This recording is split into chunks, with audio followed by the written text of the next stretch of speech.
your life have been really fruitful for you personally?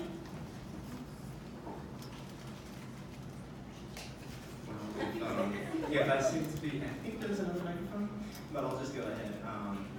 So, I've been blessed to have a younger sister who is like 20 months younger than me.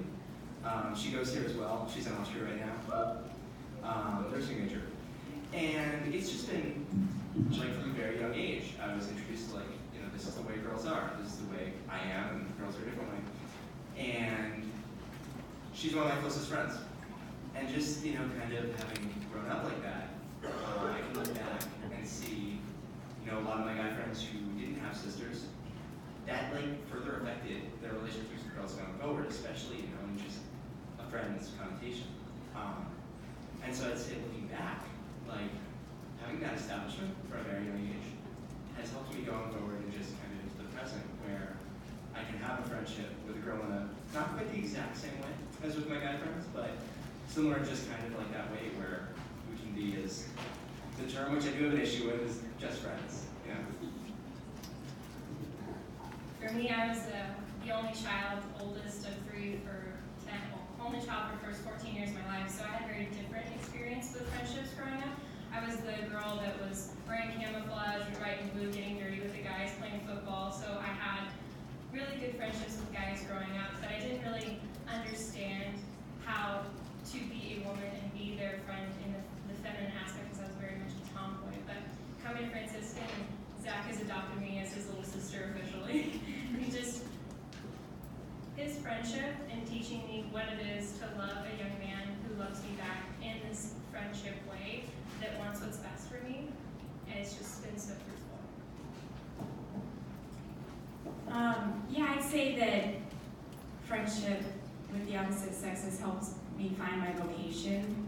I think it was helpful when I was discerning to be a sister for a couple of years, just getting to know not just women that were discerning, but men that were discerning, and sharing just all about that, and just getting to be friends in that way. And then we were just reflecting about how Bob's best friend was my best friend before I was dating him, and just how we happened to all be in Austria at the same time, and just being friends with our mutual friend Nate led me to my vocation with Bob. So I kind of felt it in both ways, trying to discern what my vocation was. Being friends with the opposite sex really helped in that.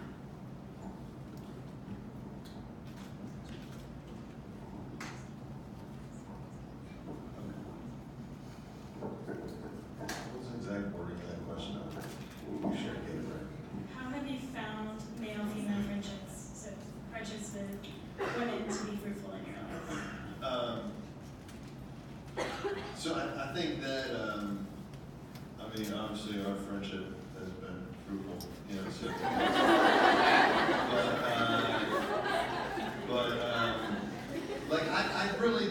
I do think that, sometimes, it's easy to just see a opposite sex,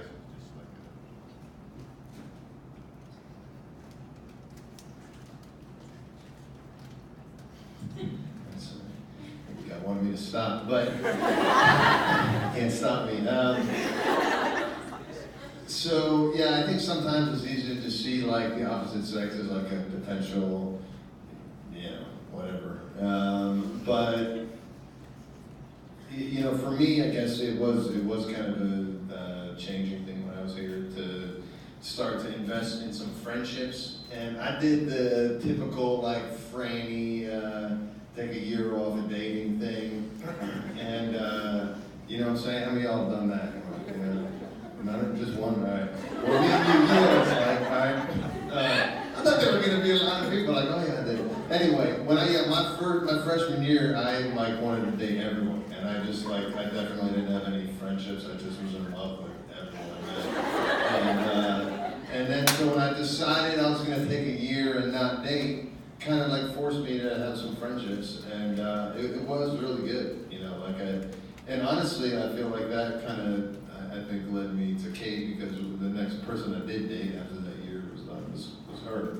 But it was because, I wasn't in my mind at the time, thinking oh, is she a potential, girlfriend or, whatever. And it was just, we had a lot of fun together and we laughed. And, my spiritual director at the time told me, like, I was like worried about it. Like, I'm like, oh, am I getting too close? And he was like, just be friends. And if you invest in a friendship, he said, you'll never regret that because, maybe it'll blossom into something else, but, maybe you'll just be a good friend. And I felt like that was good advice, Really, it was a nice foundation for a friendship as opposed to just romantic.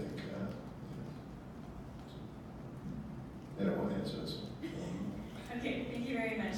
So we're going to open it up for all of you to ask questions. And you may have noticed that there are pieces of paper and pens in your seat. So if you feel more comfortable with writing down questions, we'll send women's ministry members through the audience to kind of collect those. Would anyone like to start us off?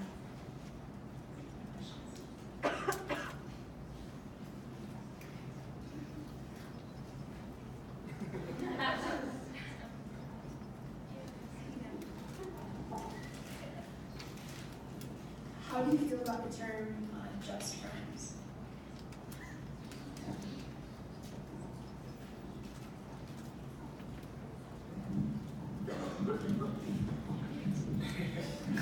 It's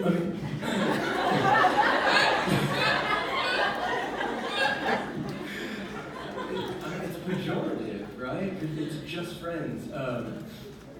Friendship, even marriages, right? Marriages are friendships. They're at the deepest level. They're spiritual friendships that have a physical dimension.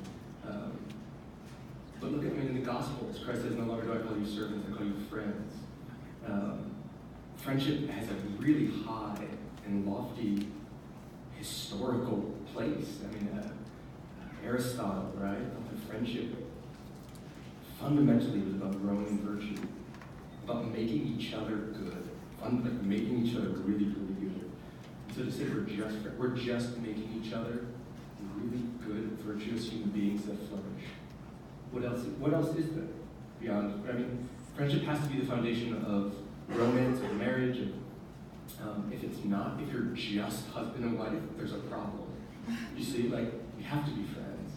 So I think it's a pejorative term, sort of way of saying it anyway, just friend.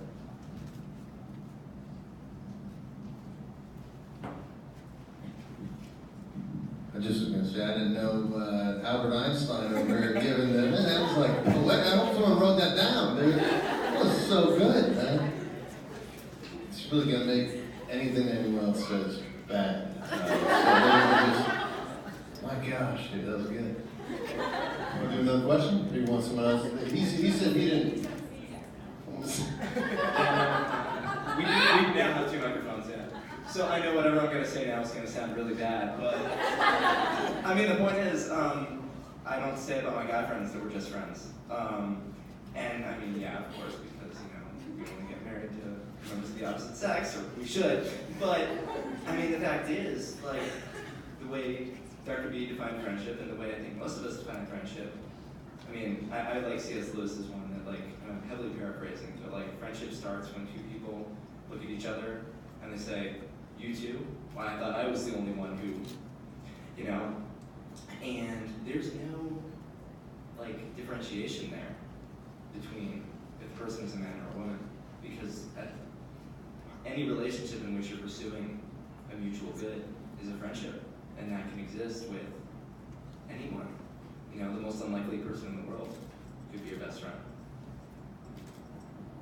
I think also at Franciscan in particular, you hang out with a guy or go get coffee with him from once and everybody comes up to you and is like, "Are you dating?"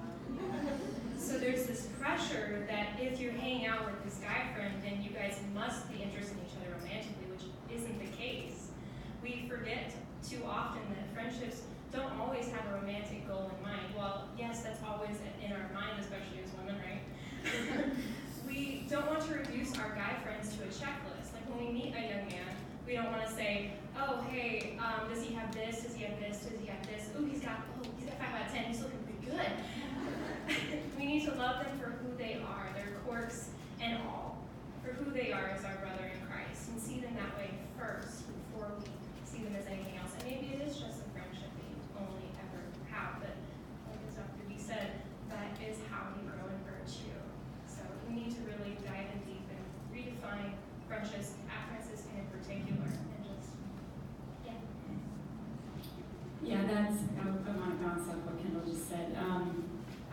so true. Like, I think my discernment of being a sister was such a gift because it taught me that, to just see the other person for who they are and not as a potential. And I think sometimes when you're discerning marriage to the nth degree, that can get lost, like in being so worried about finding your spouse.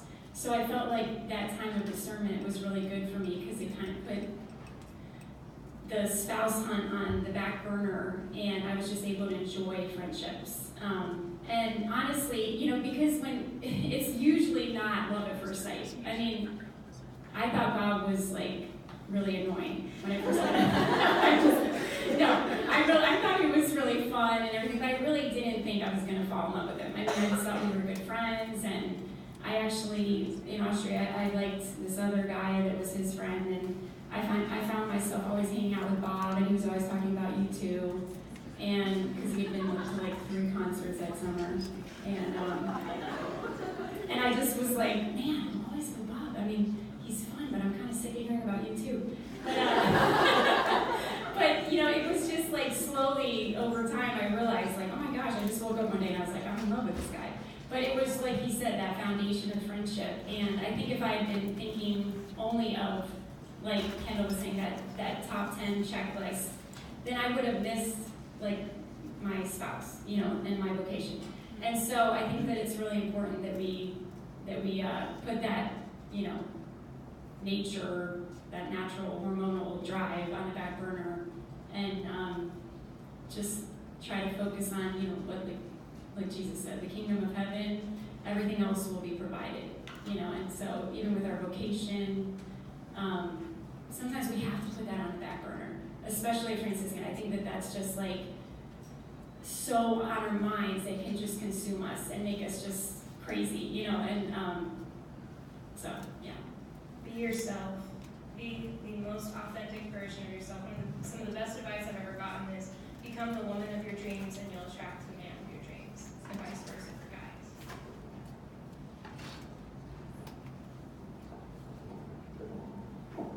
Alright, so we actually had a request for Dr. Breuninger and Dr. Storm to answer the first question about how male or female friendship has been fruitful in your life.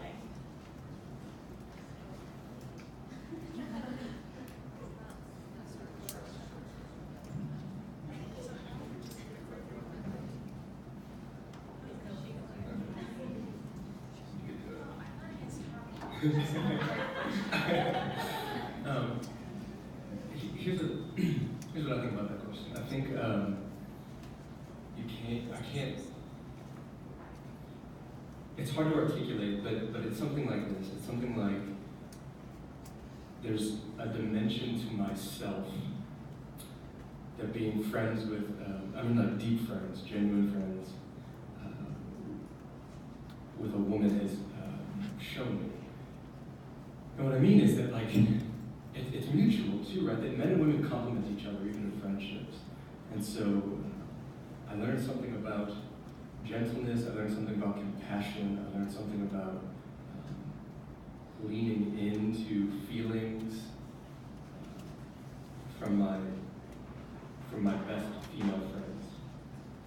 And all of those best female friends now, I should say, either are no longer really friends, they've sort of faded, or they're now friends with my wife and I. And I think that's kind of important, is that I don't have any female friends alone anymore. That's changed since I've been married. Female friends are friends with us as a couple. But those friends, I mean, like, I keep looking at this rug, and it's like not a part of the room normally. So when the guys were here, the guys had table, they had beer, they had chips. You guys brought a rug. You brought a rug because women by nature, this is a broad sweeping statement here, but women by nature, and I think it's related to the fact that you bear life within you, you go into spaces and you're creative. Like you make spaces beautiful, you bring them to life. You brought a rug here tonight to make it beautiful, right? And it's a small but important detail, I think, about what women do. Guys tend toward the functionality and practicality. Go into your best guy friend's bathroom and go into your best girlfriend's bathroom. My wife had decorative hand towels in her bathroom as a single woman. Why? Because it made it beautiful. She goes into a space and she creates. She makes it beautiful. And so, here's what I'll say. My female friends have opened up dimensions of me. Not that it didn't exist, but I think we have a feminine dimension that needs to be nurtured or brought alive or brought to life or fostered. And that feminine dimension is something like, it's a nurturing dimension. It's a dimension that is meant to bring life and energy and creativity to places. And as men, we tend to be really functional and practical. And it goes the other way too. Like, and I'll tell my wife now, we'll go into Lowe's or Home Depot and she'll say, like, that guy was just rude to me. I'll say, babe, go back and tell her. Tell her, like, that's not okay. Like, I didn't like that. Like, don't settle for that nonsense. She'll be, really? I'm like, yeah, go tell her. Right? And so, like, what I bring to her is a sort of certain bravery and courage, and I foster that in her. It's not that she doesn't have it. Like, women have it. There's a masculine dimension of women that needs to be brought alive and is brought alive in friendship with men. But for me, my best female friends have brought that feminine dimension to life, and it's changed the way I interact with God as well. It's allowed me to have a more loving, sort of dynamic, romantic relationship with God, which is something that I always struggled with, thinking like, okay, how do I love Jesus? Women are always like, he's my bridegroom, right? Oh my gosh, she's my spouse. And I'm like, it's hard. It was hard for me until I was hanging around women and I saw that dimension of the heart emerge and realized that I had it and it could be fostered in me. And so seeing the complementarity between men and women has helped me grow spiritually, it's helped me grow emotionally, it makes me a better dad, it makes me a better teacher, you know? I think rather than reiterate some of the things that the rest of the panel has said, since somebody wants me to talk, I will talk. But I think I'm going to take this question in a little bit of a different direction, and that is to emphasize that while co-ed friendships can be very fruitful and healthy, it can be really complicated too. Yeah, and I think we should look at this side of it as well, in that at a core, again, this is a broad statement, but at a core, men and women tend to look for different things in their friendships, and especially when it's friendships between people who are still single, okay? Some of it starts to change when you have a full-time buddy that you go home to. But when everybody's single, there is a pressure that the friendship could lead to more. And you all know this, right? As soon as a guy says, hey, you want to meet me in the cafe, or you want to get coffee, or you want to study, what goes through your mind is, does he like me? You know, and like, is this a date? And like, what's going on? Okay, so you think about these things. And I think at the core, like, I think men and women in friendships have to be careful, because guys as a whole, the research says, will like pursue the relationship kind of in the back of his mind of like, this girl has potential, but I want to feel it out, okay? So like, I want to hang out with her, I don't necessarily want to commit, and I want to just kind of play it out and see where it goes, right? And you, being nice, feminine, genius folks that you are, start to pick up on the fact that, starting to show interest, right? But he doesn't say anything, right? So he's like kind of showing interest, but not kind of saying anything. And now this leads to feminine confusion. Yeah? Okay, so like this is a pattern that is very common in that like we're trying to feel each other out, and that's kind of the perspective, again, as a whole, sweeping generalization, but what guys tend to do. I think on the feminine side of things, one of the problems that we can have is we like being liked. Yeah? We like the idea, it's like, hey, this guy's showing me attention. And you know, we like that. And the mess starts to come because, take again, stereotypical, like guys like, you know, I'm kind of figuring this out, see if I like her or not. And you're like, I like the fact that somebody likes me. And then sometimes we can kind of get stuck with the idea that I like that I'm liked, but I don't necessarily like the person who likes me, you know? So this starts to then get messy, and this is when the guys start to complain. Like, I feel like she's leading me on. And then I finally said, like, hey, you want to go on a date? And she's like, no, I don't really like you, you know? That it can get confusing there for them too. So anyway, for my introductory comments, I just want to bring out the other side of things and kind of leave this open for questions too, that a lot of good things in friendships, a lot of confusing things that can come out of male-female friendships as well. Thank you. All right, so any questions?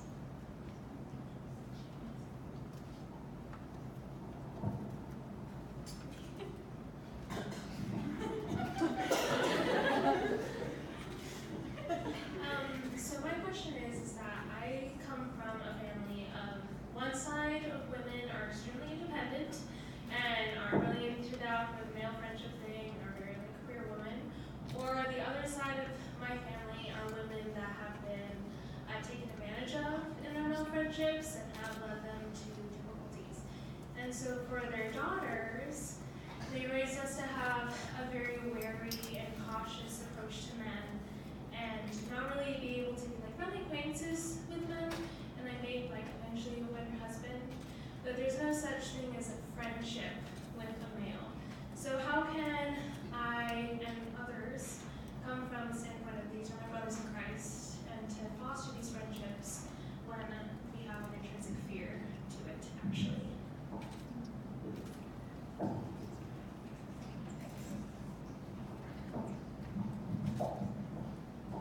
Everything you just said has been my life. My mom raised me as a single mom for the first 10 years of my life.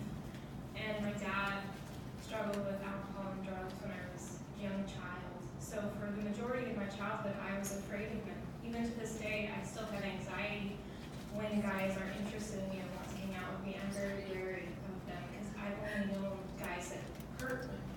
My dad had a different girlfriend every 6 months when I was a child. So learning to trust men has been my biggest hurdle coming to Francis. And because they are great guys here, raising good Catholic homes that really do want what's best for us. Like Zach is a perfect example of that. He shows me what it is to be loved by a man, non-romantically, as a friend. And is always there for me, willing to listen, doesn't let me beat around the bush, sits me down and says, hey, you're not doing okay, what's going on? So how do we learn to go over that hurdle? By trusting God, practicing, and just loving them despite what we may feel. Because a few weeks ago during Mass, I was talking to God about this, like, why is this so hard? And he goes, the thing you have the right to hate the most, I am calling you to love the most. The men in my life have hurt me so badly, seeing how they can be so cruel to women and just not knowing what it is to have a dad or to have a brother. So the best way to do that is to come Franciscan and not stereotype and not say all of them are bad because I've done it my whole life, but to look at them as our brothers in Christ, to pray for them, to love them, to remind them who they are interiorly. Just as Dr. B talked about the dimension that they have. They have a feminine dimension just as we have a masculine dimension. We perfectly complement each other. If you talk about Adam's rib, right? We came from his side inside, next to the heart, to remind man of his interior. That there's more to him than an external being that just works in the field and just is focused on everything outside of himself. So that is the best way that I have learned in my personal life how to grow in love with men and how to trust them.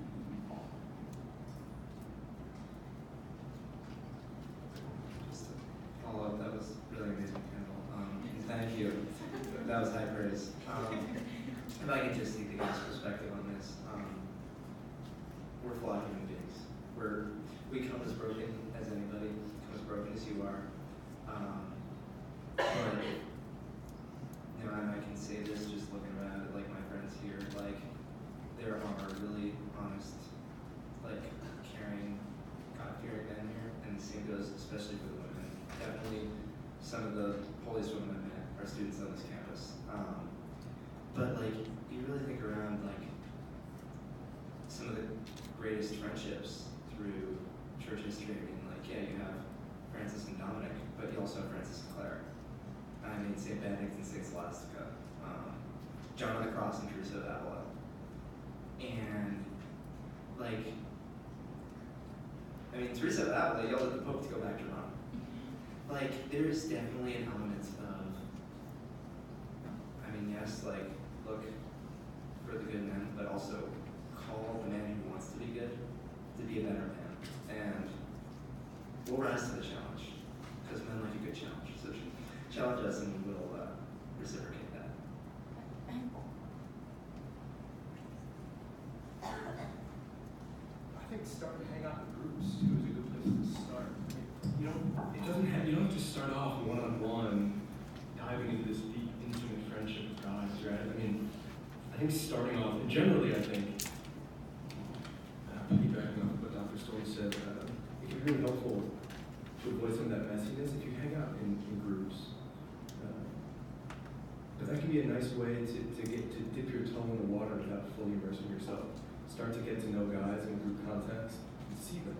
See how they interact with your other female friends. See how they interact with their friends. See how they interact with waiters and waitresses, and people at Walmart.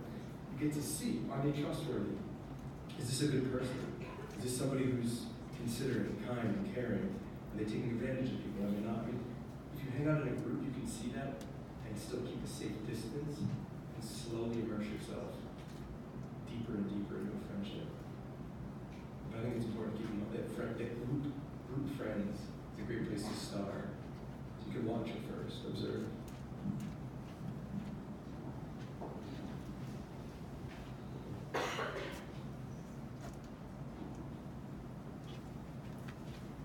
How would you recommend setting boundaries in male-female relationships?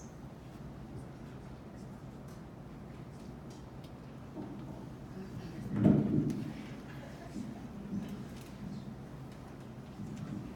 thought she was going to give me the answer. I mean, some boundaries to me that come off the top of the dome, is, I think I think the group friend thing is good. To be honest, I don't know who it was who asked about the parents, like, raising you. Like, I honestly, like, this is kind of a tough thing. When I got the email to come to this thing, I was like, oh, I don't know, man, because I've kind of been telling my daughter, like, the opposite thing her whole, high school, and I'm like, just don't have friends with these idiot guys, like, nothing good is gonna come out of their own morons, like they, none of them want to be your friend, they all just want to kiss you, and so, it did take a little bit of soul searching, I think, to like come around, like, hey, but there, as we, like Kate said, when we reflected on it, like, there's some really good things in our life, and still good things in our life that come from some of our good friends that are opposite sex. But to get back to that question, like, I think the group thing is real good. Like, I always tell my daughter that, like, it's a good thing to just hang with, people as groups. It's just, there's not pressure there, there's not expectation on either person's part. Like, I think sometimes, like, if it's like, that phrase, like, if it looks like a whatever, smells like whatever, it's that, like, if you're, like, hanging out with a guy, like, like, sitting on a bridge together, reading poetry, like, that's a date, you know what I'm saying? That's not a friendship. So sometimes people are like, well, we're just, getting coffee, but like if, and then you're going to sit on a Ferris wheel together and looking through each other's eye. I mean, that's a date, so if you, if you want to put a boundary on it, like, don't do stuff that seems like a date, like, I don't know who has a question, but the other thing I always try and like, and this is honestly, like, I think a little bit too, like, for like a casual dating, pump the brakes as well, but especially I think like with guy and girlfriends, like, and maybe someone would disagree with me on this, but like in a male-female friendship, like one-on-one kind of a thing, I think praying together is weird, to be honest with you. That's a really intimate thing. I don't even think it's a good thing to do, until you're really committed in dating. It bonds you together. It's like really opening your heart up, you know, opening your soul up in kind of a way that's vulnerable. So I'm not saying like, you know, God forbid if you group you pray the rosary as a guy there, like don't do it. But again, you know what I mean, like if you're holding hands and praying for, you know, wounds in each other's life, you know, like I feel like that just tends to, and then that's the last thing, like with the wounds thing, like I think it's just, you know, like I would just be weary about like who you share your wounds with, you know, because I think there's a part of all of us that like it's just easier for the opposite sex. Like sometimes it's easier to talk to, I mean, as a guy, you think, oh, it's just easier to talk to a girl, you know, because there's just not like a competition thing, or there's not, you know, and so we tend to bear our like wounds in our heart, I think a little bit more with the opposite sex, maybe a little easier, but once again, like that's a bonding thing, you know, like, and it's not meant, like whenever I'm talking to guys, you know, like I always say, you know, it's that scripture, iron sharpens iron, or one man sharpens another man, like iron sharpens iron, you know what it is. Like I always say, you know, if we're talking about as men, like you can't sharpen a piece of iron off a piece of soap, you know, like with the ladies, you know, like you need to like, kind of like, you know, stick together here, and like, you know, like when you're not that I know that's a copper, whatever, gold. The academics over here didn't like that analogy, but the guys get it. I'm gonna wrap it up, but the point is that like when you share woundedness, like I think that's something that like I think should be reserved primarily for friends of the same sex. Anyone disagrees with that? Yeah, Bob definitely helped me to have better boundaries. Like I think sometimes when I was discerning, I would definitely make that spiritual mistake. I had this really good friend, and we would get together and like, you know, talk about like St. Francis and St. Clare. But you know, the history of St. Francis and St. Clare is that they really were never alone together. I mean, they would like, St. Francis was so aware of himself that he would always make sure he brought a brother, and you know, I mean, he was so honest, and I think that's so important to be honest with ourselves, because we would get together and pray and stuff, but it would just sometimes be weird. And he'd be like, hey, you want me to rub your feet? You know, and it's like, what? We're both discerning. This is just weird. And so it was actually when Bob and I started dating and we came back from Austria, the same friend wanted to meet alone and talk about what was going on in my life. And Bob was like, this is just weird. This is just strange. You know, like if he can't be friends with both of us, kind of like what Matt was saying, like, especially as you're getting further in dating somebody, you're not going to have these same friendships where it's going to be exactly the same. They're either going to be friend with the couple, or they're not going to be, you know, the same friendship. So anyway, it was just Bob taught me a lot about honesty in that area. I think sometimes it can get very muddled, especially spiritually. So you have to be careful like that. Just to reiterate real quick, so to run over the list, because I think they were all, don't touch each other, like back rubs, hand holding, poetry reading, things, yeah, I thought they were great. Like, we hear this a lot, we're just so alive, Dr. B, we just read Emerson down by the water, and it's like, but that's a date, yeah, that's a date. No, I'm just deep friends, he doesn't like me. He likes you, that's a date. And not be, I thought Bob's point was right on, do not be overly emotionally intimate. Your deepest wounds and hurts should be shared with your same-sex friends. And if you say, well, I just get along better with guys, right? Then that's a wound you need to address and take care of. There's a reason for that. And the reason for that is something that you need to look at. But your female friends should know those most intimate parts of your heart. But guys and girls getting together and sharing their deepest secrets and wounds and hurts, or you should not be a guy's like pornography accountability partner. That's not your role. Those things are things that guys should be doing for one another. If they can't, that's a problem that they have. So there is a boundary there of like how much you share, what they know of you. That changes when somebody becomes your spouse. The friendship should not be that emotionally intimate. There can be deep intimacy, but there's an emotional boundary there that I think is really No piggyback rides. You don't need to be giving girl like, jumping on some guy's back in a piggyback ride. Like there's no reason for that.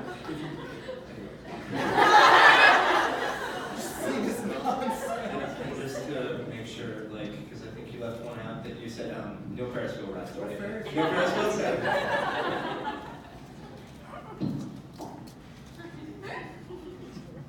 other questions? So, my mom taught me this quote, and it says, "Men are not necessities in the world, they are luxuries." What do you think?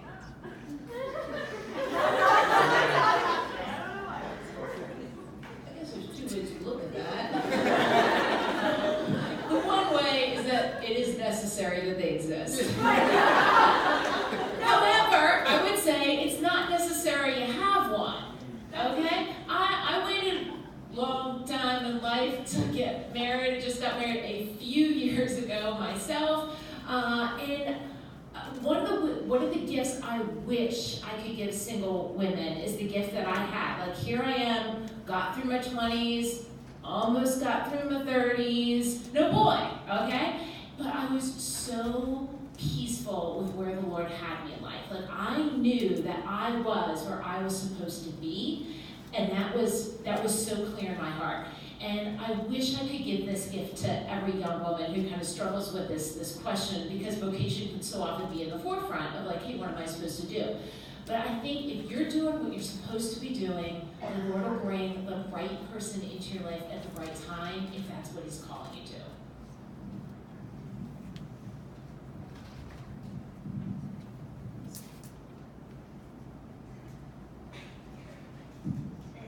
Can I add something to that last? I'm still stuck on that boundaries one. Flirtation and charmingness, and I think Kate mentioned self-awareness. We have to be honest with ourselves when we're being flirtatious, when we're trying to get that attention that we crave or desire. And I think men know when they're doing it. I think women know when they're, like hair flips and arm touches and like little laughs at everything the guy says that isn't really funny. And like, we have to be honest about whether we're flirting or not, and whether we're leading one another on. That's something that sometimes what I see in male-female friendships on campus is this idea that it's sort of what Joanne was saying, that you're not somebody I would ever marry, but you're better than sort of being alone right now. So at least I have some guy attention in my life. I have some friendship with a male in my life, and yeah, I would never marry you, but we're gonna flirt, and we're gonna be sort of romantic-y, and we're gonna sort of share really intimate things, and like sort of pseudo-date, but no, I'm not interested in you because you're not. But I think it's like there's a real use. It feels good to flirt, it feels good to be flirted with, we have to be honest, be self-aware enough to know when you're leading somebody on, be really decisive and authentic, and what the word is, without saying, be prudent, and don't lead them on, right? Don't, even though it feels good to flirt and be flirted with, I think I can create this mentality of using one another for the time being.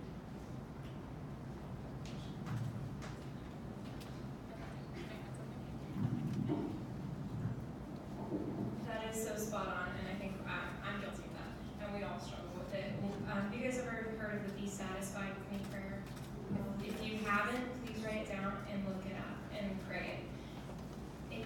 It helps with self-awareness and just realizing, okay, what in my life, the men in my life, how do I treat them? Do I treat them differently than guys that I'm not really interested in, or people that I just barely know? Like, be aware, because the purpose of the friendship is to bring virtue and be prudent and to help them, call them to be the best man that they can be for their future spouse, whether you were them or not. Or maybe they'll become a priest, who knows. But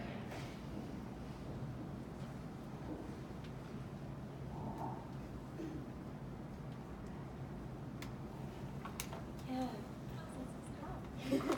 What would you say about people who are in relationships, how they can approach other guy friendships? And how should you approach that? I think as some of the panelists have mentioned here, that like friendship starts to look different when you're really single, and then like as you start progressing and the relationship becomes more intimate, and then eventually to marriage. I think if you look at the extreme of marriage, has been said here, you know, people that are friends with one of us are usually friends with both of us, okay? So I believe that as the relationship becomes more and more serious, there's going to be a progression toward that as well. I'd say the only thing, I mean, I think in a relationship you gotta be honest, you know,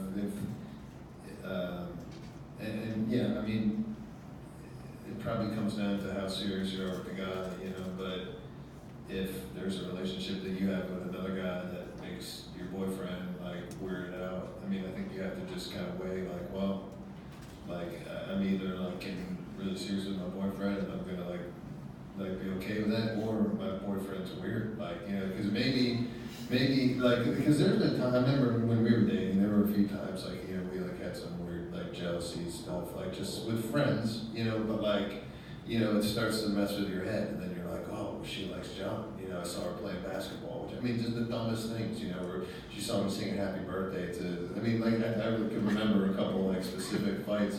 But, you know, they were dumb, really, they were dumb things, and we were just like... To my credit, he picked her up and, like, carried her off with on being DGS. I'm still mad about it. I'm still mad. There were like 25 of us, right? She's over there putting a full court press on John O'Malley, right? And, so, it wasn't the same thing, right? But regardless... The point is that I think that jealousy can like mess with your head, you know. So I think you do have to like be careful. Like, I mean, I've heard some girls tell me like, oh yeah, my boyfriend told me like, you know, it's like really weird. It's like looking like through my phone for texts and just stuff like that. I mean, I feel like there could be a boundary where it's like really like, I think you need to tell your boyfriend like, don't be weird. This is weird. You know, but I also understand, you know, as a, you know, I can think back as a boyfriend status and think like, man, you know, you do want your girlfriend to like, kind of be more like, all right, you know, as we got more serious, you know, like, yeah, you're the guy that I hang out with. I don't know if that's confusing. Does that make sense? I'm not coming with the same, you know, experience that some of you do, because I'm only 20. There's, like, I can just think back, and I've seen some friendships go from, like, where I was friends with both members of a couple who, like, I met them when they were single and now they're engaged. Like, I've seen that happen in multiple cases. And, like, just watching to see how that friendship has evolved, like, my friendships with them. Like, there's one I can specifically think of where there was, like, some swing dance thing, and I asked the girl to dance, and they had just started dating, and the guy was like, hey, you know, you can't do that. And I was like, okay. And then, like, they're engaged, and there was, like, another thing very recently, and he's like, I'm too tired, Zach, you go dance with her. Like, like, you know, I think there's just, that does sort of evolve. Like Dr. B was saying, you go from being friends with, like, the individuals to friends with them as a couple, especially when they're married. And so, yeah, that does kind of just, like, the dynamic just kind of evolves naturally. It's, like, just an organic change of what that is.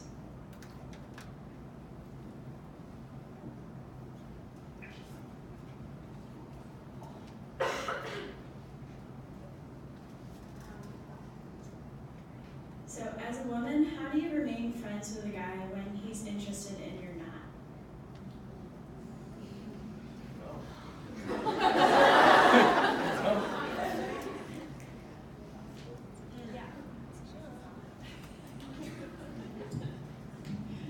He's so mad about that. I mean, I think there can be, I think sometimes it can just be over, obviously. I mean, but some, like the friend that we were talking about that we were both friends with, he had been my good friend in high school, and I think there definitely is a guy-girl friendship at some point is going to have maybe somebody more interested in the person than the other. It just seems inevitable. And so I think some friendships can weather that storm, because this friendship, like he liked me, asked me out, I didn't like him, I said no. And then we went back to being friends, because it wasn't like an exclusive thing we had. It was like the group dynamic. We were always in, in groups, and And then we ended up being still really good friends in college, and then it was great that we were friends in Austria and when he was friends with Bob. So, but I think the thing that was key was like that group thing. Like, it was never this really serious friendship where, he asked me out, then his heart was broken. I think in that case, it would probably have been over. I think it's also, he was a specific kind of guy, like he was able to go, and then he liked her friend, but there's some guys that where, they just can't get over you, like you gotta just cut it off, dude, you know what I mean, I think it was kind of all the right things happened there, but he was just kind of a happy-go-lucky guy, he was like, okay, just saw something shiny, but I think that just kind of depends on that. I'm kind of more with what Matt said. Like, I think, dude, if someone starts falling in love and you're not interested, you just let the guy go. And I mean, it's just gonna be like torture, Yeah, I don't think you can play pretend. I think it's really hard. If the guy really likes you, I think what Kate said is right. That very often, one or both people begin to like each other if a friendship is and sometimes it doesn't become explicit. I think that's good. Like, you might have feelings for a friend and know that this is not somebody who you should date, and you keep those feelings to yourself. And that takes a lot of self-mastery and self-awareness, and I think that's good. But once it comes out, like you guys drop hints to all their friends, like, hey, what does she think about me? So he's dropping hints to all your friends to get a vibe, and they bring it back to you. You say you're not interested to them, they bring it to him, and now he knows. I think the friendship's over, generally. Because a lot of these friendships are also, like was said already, about trying to find a potential spouse. And when you realize that this person isn't a potential spouse, I think a lot of times they fizzle out, or they become weird and jealous and awkward. I think you just ended it. I don't know. Was it like John? Where's John? Where is he? Shooting by himself.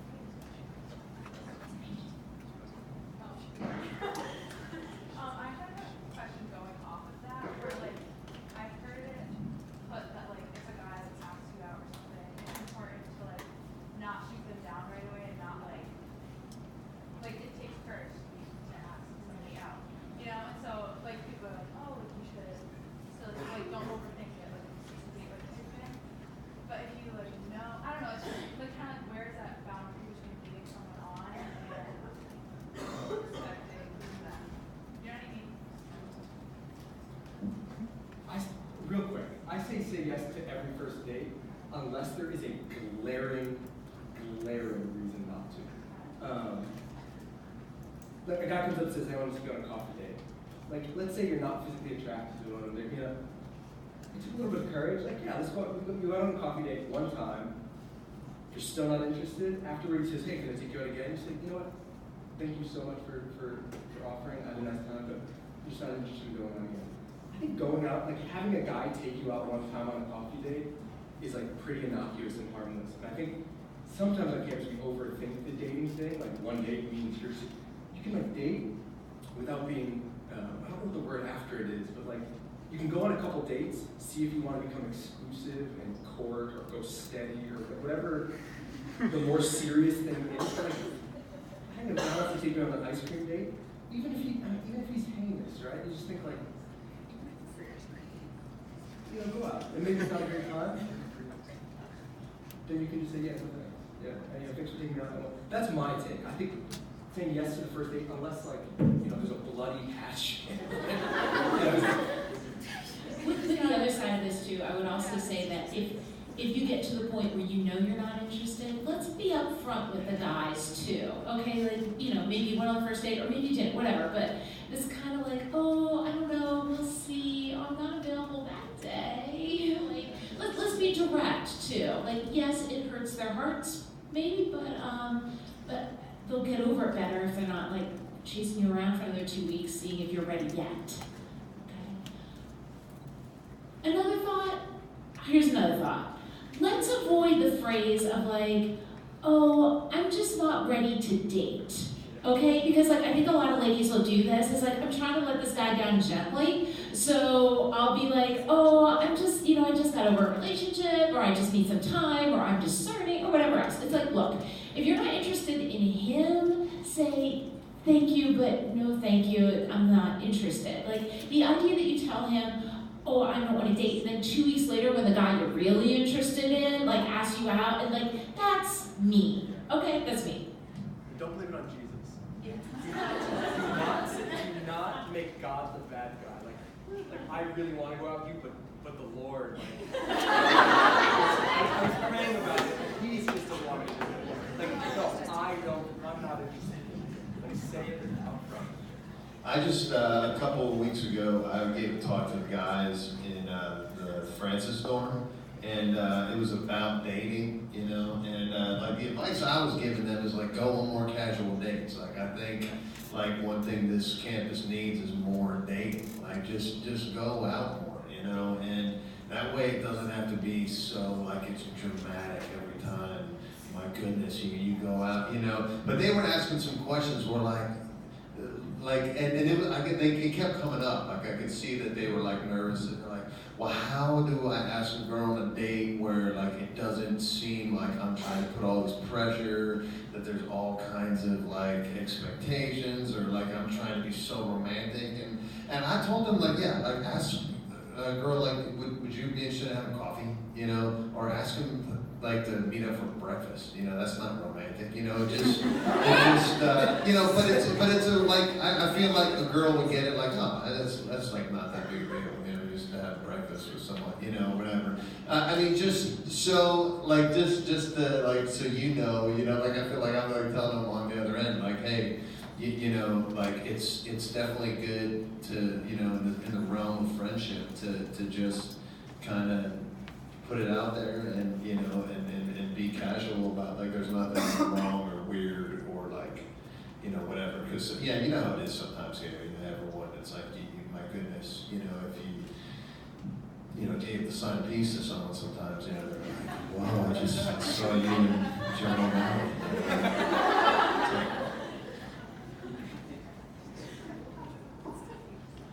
Don't be afraid of it. Like, I think we overcomplicate it when the guy's like, oh, I'd like to have breakfast with you. Like, where? Oh, the cafe. Oh, okay, good. But just God brings people in your life for a reason.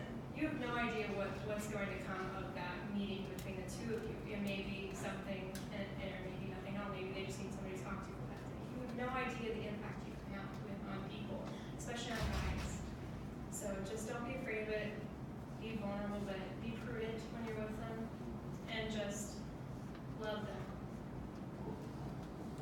It's funny, just to add something quick here. So, because I was talking to some of my guys and we were talking about this very topic. It's like, yes, there needs to be more casual dating, but, like, how do you define what a casual date is? And, I mean, the fact of the matter is, like, yeah, that idea of just always saying yes to your first date is great until you find that guy, and they do exist, and you've probably met some of them who are going to say something along the lines of, can you go on a date with me because I'm discerning you? And it has happened because I know somebody who did that.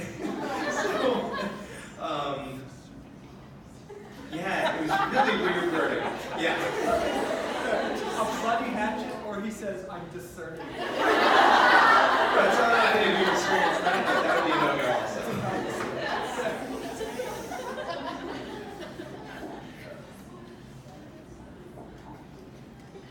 Alright, so this question is, how do you be platonic or romantic friends with men when you're afraid of their porn usage?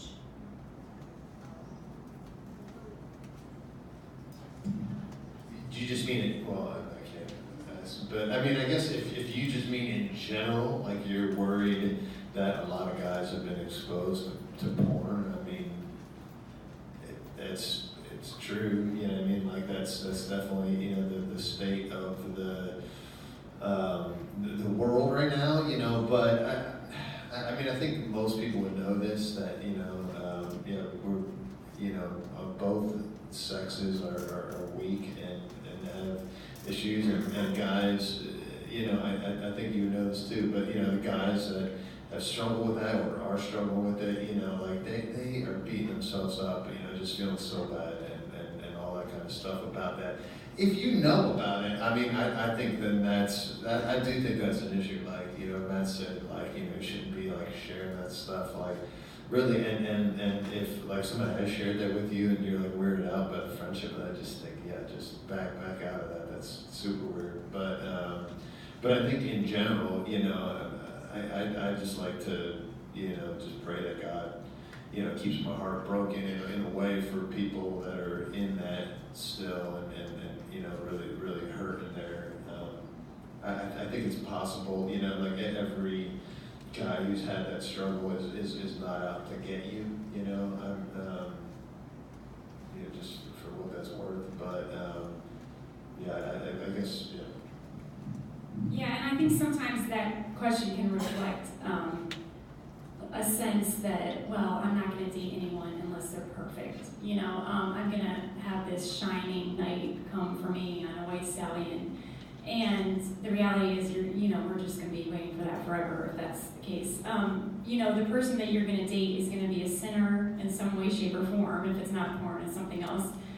And so, you know, if you just to be afraid of that is maybe reflective of something deeper that you have to bring to God. Like, is this person going to hurt me? Is this, well, yeah, this, you know, if you end up getting married, that person's going to hurt you all the time, you know, and that's just the reality of it. And, but the reality is that we're broken and that God brings us together to help heal each other and make each other, you know, the good person that we're supposed to be. So just don't be afraid of a struggle that a man might have in any way, but also, and yeah, just don't expect that this person needs to be perfect before they could be a good person to date. Just like, you know, we don't have that expectation on ourselves, you know, it's just we have to make sure that we don't project that onto the man. I just feel like a lot of times in our culture, it's, you know, we had this comedian once, we were laughing because he was saying, like, why is it that commercials always act like men are the idiots? Like, it'll be a woman, you know, standing there like, oh, my husband is such an idiot. And he'll be like stuck in the blinds like, she told me not to do this. You know? But like, I do think that is an undercurrent of our culture. Like, men are idiots and they're just fools and they're gonna mess it all up and so I think that can be on our minds sometimes. And that's just not the reality. Like, we're all broken humans, you know, it's not just, yeah, so. My dad calls that the Simpson syndrome, where it's just, you know, this idea that, all of us men are just idiots, and a lot of us are. But the fact of the matter is, like, we tend to, I know that we guys do this, and I'm sure women do also, just idealize people that we're interested in, I say in a romantic sense, in a way that we don't necessarily with our friends. I think, you know, yes, we want the people we're close to be perfect. We want to bring them closer to God. But we do kind of, I think, allow naturally just to, you know, for there to be brokenness in our friends. And so, yeah, I mean, there's a lot of hurt out there. There's a lot of sin. But God calls us to be merciful. And, you know, we just pray for our friends, and even for the things, you know, that we obviously can't or shouldn't be privy to, we can, you know, just offer that up to God, just say, you know, just as a friend, for a friend, you know, just offer up a prayer. I do think, I think it's a problem if your friend is sharing with you his struggles with pornography in general. I've said that. I think Kate's point though is right. That my spouse is broken, I'm broken. If you're waiting for perfection, it won't come. But I think we have to be cautious a little bit, like particularly with pornography. If you're getting ready to walk down the altar with a guy who's actively struggling with pornography use, that could be problematic for a whole host of reasons. But guys who use pornography tend to experience less pleasure in the actual marital act. Like sex is less pleasurable, and I think pornography can cut at the marital life in a unique way. Having an alcoholic dad, having my own insecurities and fears, right? They come out in my marriage, but they don't cut in the same way that pornography used to. Pornography sort of cuts to the core, it cuts to the very heart of the conjugal act, and I think that can be really problematic. So I do think if you're in a romantic relationship and the person is actively struggling, you want to see some period of like, sexual sobriety or recovery before you walk down the aisle. I think it can be really, really problematic if I was counseling a woman whose husband had used pornography right after she had a baby.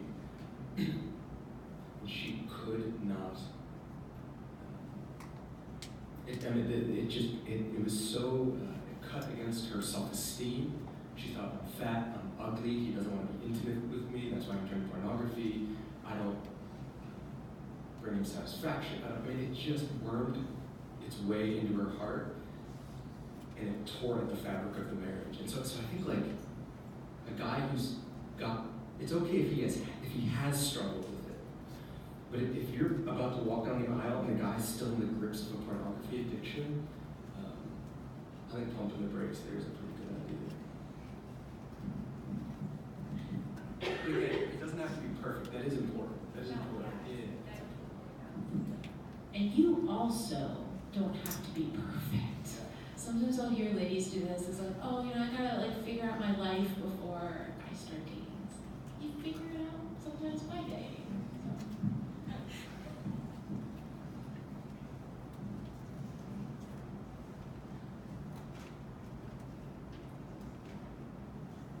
Other questions? Yes. Do you think that the dynamic of, like we were talking before, like if a guy tells you that he likes you, who you've been friends with for a while, do you think that dynamic is the same if the girl starts falling for him in the friendship? So are you saying, is it the same if the guy likes the girl or if the girl likes the guy? Yeah, because you address more like when the guy says to his friend who's a girl, I like you, do you want to date? And she kind of shuts him down, and then like there shouldn't be a friendship there anymore. Do you think it's the same dynamic for if a girl starts liking him? To me, I think it's even worse because, and I'm just answering this from my daughter's perspective, I think it's more common that, at least like I think of like when a date, like guys, I think for the most part, and I could be wrong sometimes, right? But I mean guys but like I think you get shut down by a girl, I'm gonna move on to the next girl, but a lot of times like I see with girls I know, like they're stuck on a guy for a while. Like now I don't mean that that's every girl every time, but like that definitely can happen. I think more easy for a girl that's like, man, I really, I've kind of fallen for this guy. I think it's almost more unfair if that girl's like, but I'm gonna try and like stay in the friendship. I feel like I just go away, like it's like a help. And I think guy, that's what I mean, like that guy, who ended up being still friends with us, Nate, I think he just moved on. He's just like, all right, I'll like someone else. I think guys tend to do that more. It's weird. Like I was explaining to my daughter, it's like, I don't know why that happens. They have an easier time sometimes getting over it. But so I don't know if you guys would disagree, but I think it's even more like, yeah, if that's happened and a girl is expressive to a guy, I guess, like don't stay in that friendship, like for your own sake, just leave. I completely agree. We tend to fall for the potential, right? Who we think that they can be, not exactly who they are at the moment. Like we fall in love with the idea of their perfect version, not exactly the broken person that you see right in front of you. And so we want to stick with them, we want to fix them, we want to help them, we want to mother them, we want to help them along the process, but we're not their mother, and we're not their spouse, we're their friend. So we have to make a distinction there. And if hanging out with him is causing your heart to have anxiety, you need to limit your time with him, or maybe just cut off the friendship entirely, just for your own heart's sake. But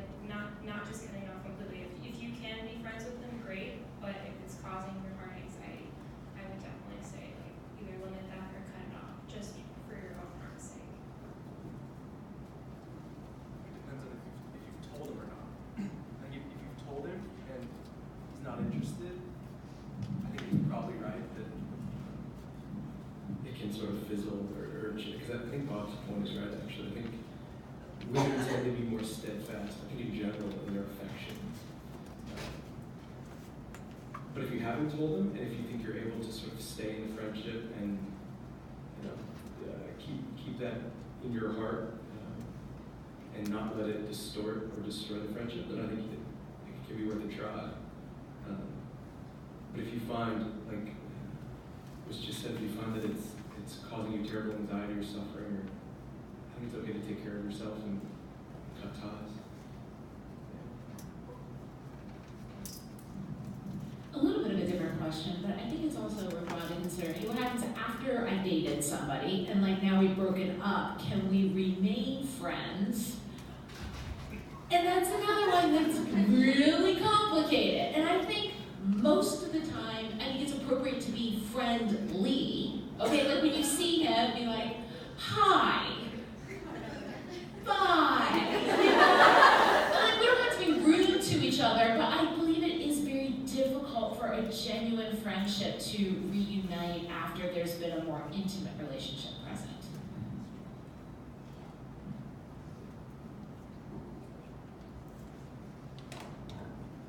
Anything else? Last questions?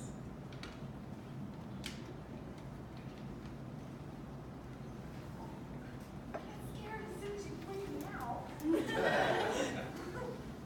Okay, so like I walked in late, so I'm not sure if this question's been asked.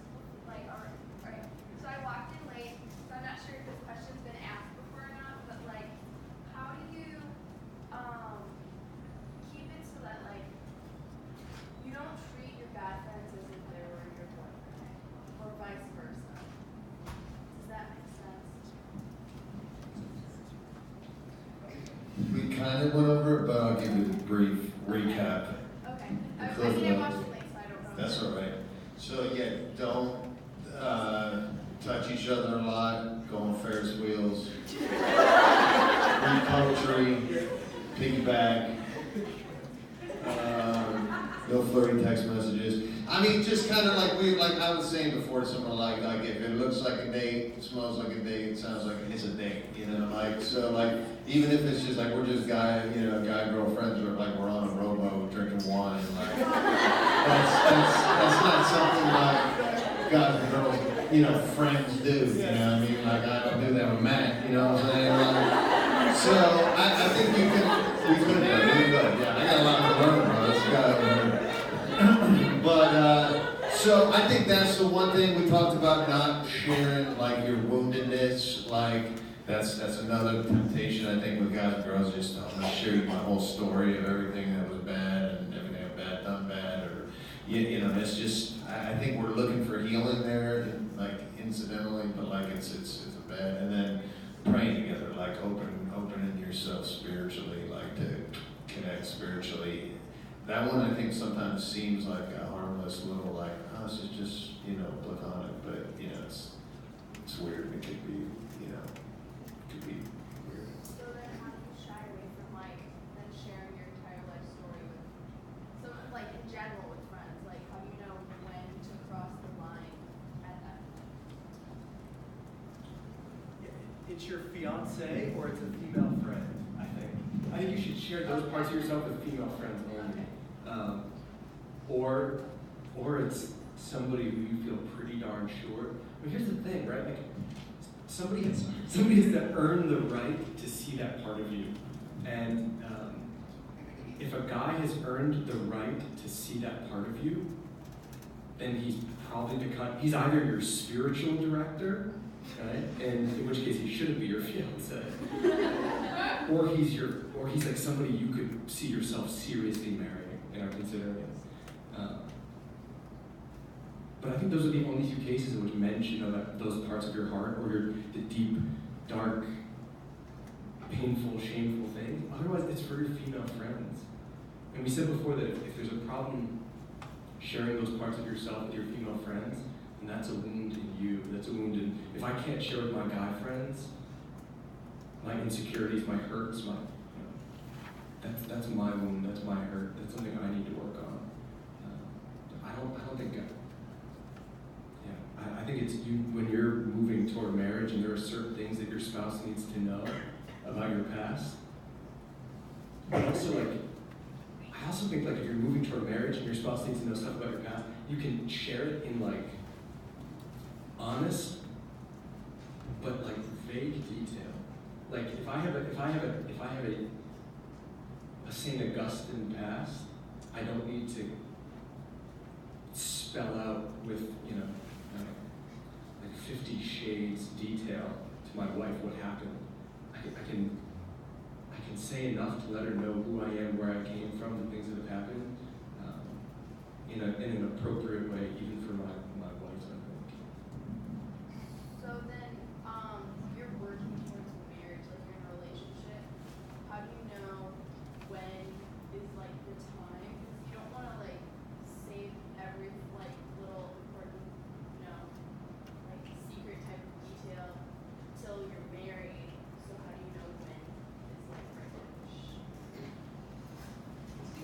My experience, since I just did this a few years ago, was that like there was just a very natural progression to it. That we kept getting to know each other better, and I remember one time like we were in the midst of the conversation and we were kind of moving to something like even more serious, and it like went off in my heart like this is the time to tell him this piece, and it was the perfect time. We had a good discussion about some of those things, and like those times will just present themselves just as you continue to get to know each other deeper.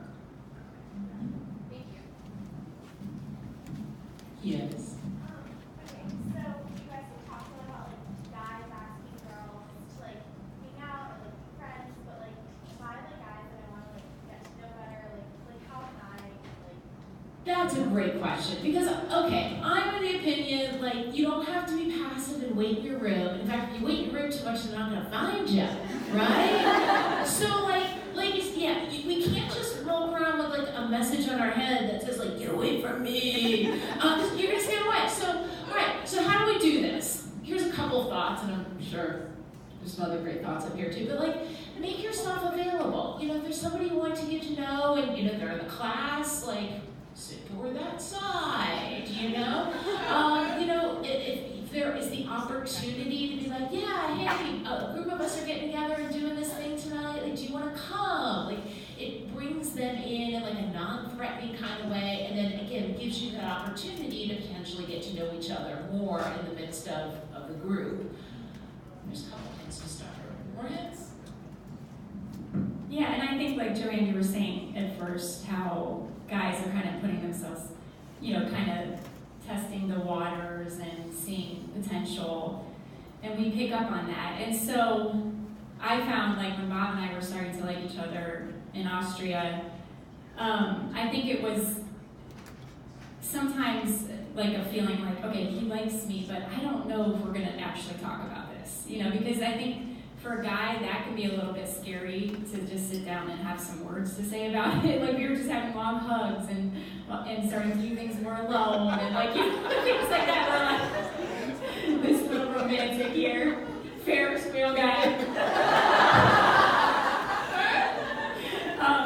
Yeah, you see how he has all these ideas like, don't go on a rowboat with mine. He's a romantic. He's just hiding it under the beard. But anyway. So, I felt like I had to bring it up, it's just like burned in my memory because he looked like he was going to throw up. All I just said was like, hey, I just wanted to talk about our relationship. Because I hadn't dated in a few years, so it was like pretty serious for me that we were getting close and that I was realizing I liked him and that we were going in this direction. So I just had to have some clarity. And it was just really good for us after he looked like he wasn't going to throw up anymore. It was like, it was just good for us to have some clarity. We weren't like, yes, we are getting married or anything like that. We just both said we liked each other. But it's okay. It doesn't, like, as the woman, you don't always have to be the one that's the damsel in distress waiting. It's okay to talk about things. And I think sometimes as a woman, we have to bring a little bit of clarity, and we're very good at communicating most of the time. And that's something that we can bring to the table to just, just put some clarity in the relationship. So what if you've like hung out in groups for a while, like you've become pretty good friends, like one-on-one, and you've kind of had the discussion like, hey, we both don't like each other in that way.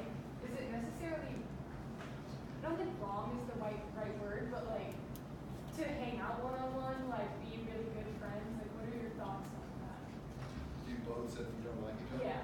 Like if you've had like the mature conversation. I mean, I think bite-sized pieces, I think that's okay, you know.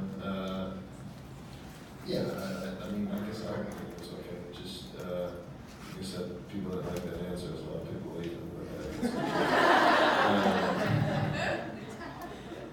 I mean, no, don't do that. So yeah, I mean, I would think it was okay, like to a point. Again, you can always, you know, it can be too much, you know. But yeah, I think in you know, prudent, you know, kind of portions, I think it's a doable thing. I guess there's just a different kind of like flexibility. Like once that boundary is kind of been defined, I mean, yeah, you're still not gonna go on the Ferris wheel, the rowboat with wine. I mean, that's not gonna happen. But like, I think once that has been kind of set, there is, you know, it's not gonna be as like you're not gonna be questioning, you know, if you're just getting like lunch together by yourselves. It's not gonna have that same kind of, is this supposed to be a casual date? No, you just know it's not. So in some ways you can just be more open and relaxed with each other in that regard. And I want to just chime in on that last one. I don't remember who asked that, but I think as a girl, I mean, I don't know, maybe this is weird, maybe people disagree, but I think as a girl, like, it's okay to, if you want to say to a guy, like, hey, you want to get some coffee? Like, do you want to get some coffee sometime? Like, I don't think that's super weird. I don't think that sounds like you're, like, trying to be a crazy feminist or something. Like, I mean, I don't think any guy's going to be offended by that. I mean, to me, that seems pretty, like, non-threatening, but you disagree. No, it's Franciscan. Like, this is the perfect place to practice, right? I mean, just ask him to have lunch or to coffee. I don't drink coffee or tea, so when people ask me to coffee or tea, it's kind of weird. So I just see their knees go, but just do it. Don't be afraid. All right, we have time for one more question. You don't have a question, I have a question. I'll ask it. I don't know exactly how to phrase it. But you guys have been talking about about not sharing obviously the deepest parts. But any friendship requires some level of vulnerability. So I think some people have problems on the opposite end of the spectrum where it's hard to be vulnerable at all. So how would you balance that in a friendship? And what would be appropriate things to share? You just have to be prudent, and I think, I forget who of yours mentioned it, but you'll know when the right time is to share things. You can give them your life story in 5 minutes, but is that really going to help make the friendship more fruitful? So I think it all just depends, and you'll know. If you guys are talking about childhood or things, it just happens organically. You just have to trust the process and just enjoy it.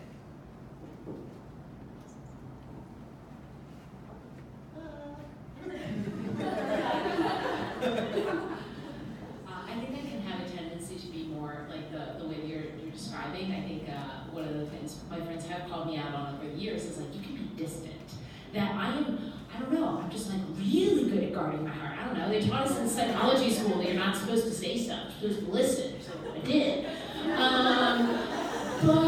But sometimes when I'm in a relationship, I have to tell myself, Stormy, you need to say something now, okay? And I'm yes, and I kind of have to force myself. I know it's not the most of you don't need to say more, okay? But there are a couple of us that are just naturally more guarded, and sometimes we just have to encourage each other to actually speak. I'm just thinking back to that question where somebody's asking about what is okay to talk about and what's not. And I'm just thinking of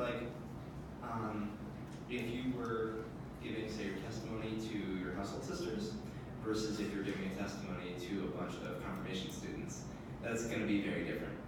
And so I guess the issues that you'd address between with a friend of the opposite sex and then your fiance or your spouse are going to be very different. I mean, I guess an issue you could talk about, I was stung by a bee once versus, my dog died and I cried for 3 months. I mean, those are going to be very, very different things to talk about.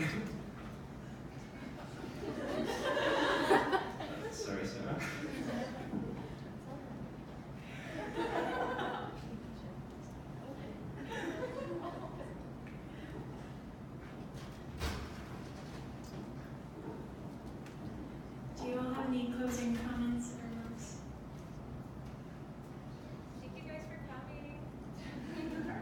all so much for coming.